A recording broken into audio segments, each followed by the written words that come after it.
Vamos lá, queridos ouvintes, amigos, seguidores aqui do canal Direto no Assunto com o Fábio Alvarenga. Que Deus abençoe a sua casa, a sua vida, a sua família.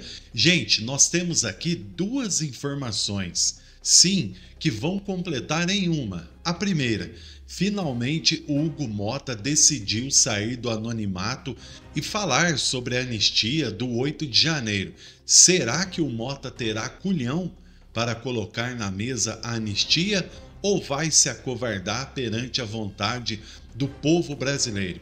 A segunda informação que eu queria que você soubesse também é um dos filhos do capitão Bolsonaro, Carlos Bolsonaro, que expôs toda a verdade sobre o G. Dias, a falcatrua que aconteceu ali na Praça dos Três Poderes, cuja o eGSI estava em frente às câmeras de segurança cometendo crime de responsabilidade. E isso daí ficou bem claro, não é para mim, é para o mundo, para o povo brasileiro. No entanto, quem está investigando essas decisões é o David Gamble, que está aqui no Brasil. Vai estar em reunião, inclusive, com o próprio Hugo Motta. E agora você vai saber o melhor. Ele vai, gente, ficar sabendo do que está sendo votado aqui pelos congressistas. Escute só aqui comigo e a única coisa que eu peço para você é o seu compartilhamento. Gente, uma semana depois da retomada da obstrução na Câmara dos Deputados pela oposição, os petistas, o presidente da casa, Hugo Motta, então, defendeu sim a discussão da anistia.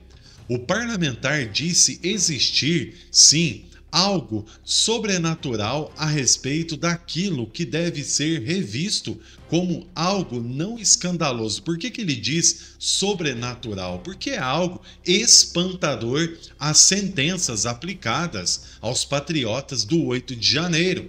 Em uma entrevista ao jornal Bom Dia Paraíba, sim, Motta declarou, abre aspas, eu vejo a questão da anistia como uma pauta que precisa ser discutida com muita serenidade. Claro, ele não quer ofender a base da esquerda, mas só que ele está entre a cruz e a espada, porque ele continua, não vai ser com arrombos, atropelos que nós vamos resolver essa situação, porque o que é que há na sociedade, o que é que há no Congresso Nacional, o que é que há entre o Judiciário, que não pode ser visto, cada um com sua opinião, como um divisor de águas e uma polêmica que não existe. Aí eu discordo do Hugo Motta. Existe sim uma injustiça, na minha opinião, e o próprio povo brasileiro está vendo isso daí. Então não adianta o Hugo Motta esconder, porque a verdade vem agora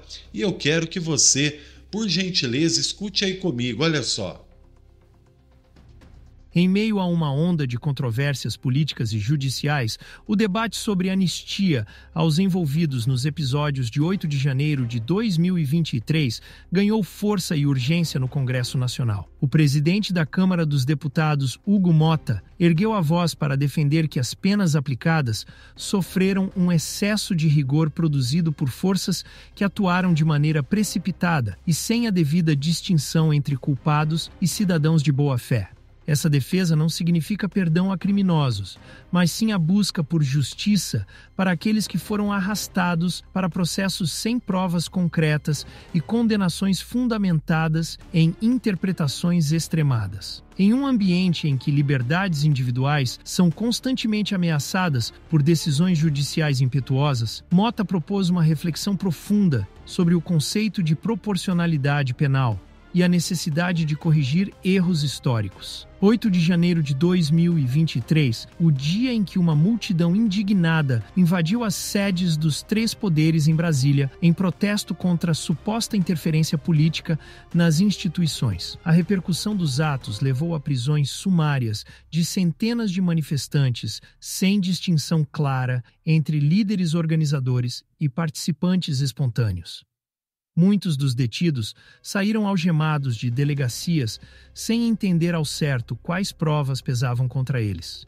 A imagem de pessoas pacíficas sendo tratadas como criminosos de alta periculosidade chocou boa parte da opinião pública e desencadeou um movimento de solidariedade em várias capitais brasileiras. Desde então, foram registradas centenas de sentenças aplicadas pelo Supremo Tribunal Federal que resultaram em penas que variaram de meses a vários anos de privação de liberdade. Em muitos casos, não houve distinção entre quem financiou a logística dos protestos e quem se limitou a apoiar o ato com palavras de ordem e cartazes nas redes sociais. Essa falta de critério culminou em condenações que atingiram pessoas que sequer tinham qualquer relação direta com atos de violência ou depredação. O desequilíbrio se tornou evidente a partir da análise de depoimentos que revelaram constrangimentos e arbitrariedades cometidas por agentes públicos no calor dos interrogatórios. No bojo dessa discussão, apareceu também o Tribunal de Contas da União, cobrando responsabilidade financeira sobre gastos eventuais com manifestações, ainda que sem qualquer nexo de causalidade comprovado. O Conselho Nacional de Justiça chegou a notificar varas e juízes para prestar esclarecimentos sobre decisões consideradas desproporcionais. Assim, as instituições que deveriam zelar pelo equilíbrio acabaram promovendo um ciclo de punições que se retroalimentou sem critérios claros. O Congresso Nacional assistiu a tudo isso com crescente preocupação diante do risco de que o sistema de freios e contrapesos fosse corroído por um ambiente de exceção permanente. Diante desse cenário, Hugo Motta destacou que não se trata de bradar por impunidade, mas de resguardar o princípio da proporcionalidade garantido pela Constituição Federal. Ele ressaltou que há um entendimento cada vez mais amplo de que a política penal não pode se transformar em instrumento de vingança ideológica. Para Motta, o Brasil precisa retomar o caminho do diálogo institucional e do respeito às garantias individuais, sem abrir mão da firmeza no combate a verdadeiros criminosos que atentaram contra o Estado democrático de direito. Bom, chega a ser algo assim assustador e escandaloso. Uma coisa é bem certa, é o que eu sempre falei para vocês em vídeos anteriores. Na minha opinião, quem tinha que ser preso era o G. Dias. Quem tinha que pagar pelos seus atos é o G. Dias, não os patriotas que estão presos lá, muitos deles, como eu sempre falo aqui, tirando fotos, observando, não participou do quebra-quebra, simplesmente foram influenciados por pessoas que estavam ali, na minha opinião, sim, sendo mancomunada para que tudo acontecesse. E não adianta jogar que isso não é verdade, não adianta dizer, isso daí não aconteceu. Gente, claro que aconteceu, aconteceu perante os olhos da sociedade brasileira, aconteceu perante aos olhos do mundo, é o que eu falei para vocês. Nesse exato momento que você ouve essa notícia, David Gamble, que foi enviado aqui pela comitiva dos Estados Unidos a mando do próprio Trump, já deve estar em reunião, inclusive, com os parlamentares de direita.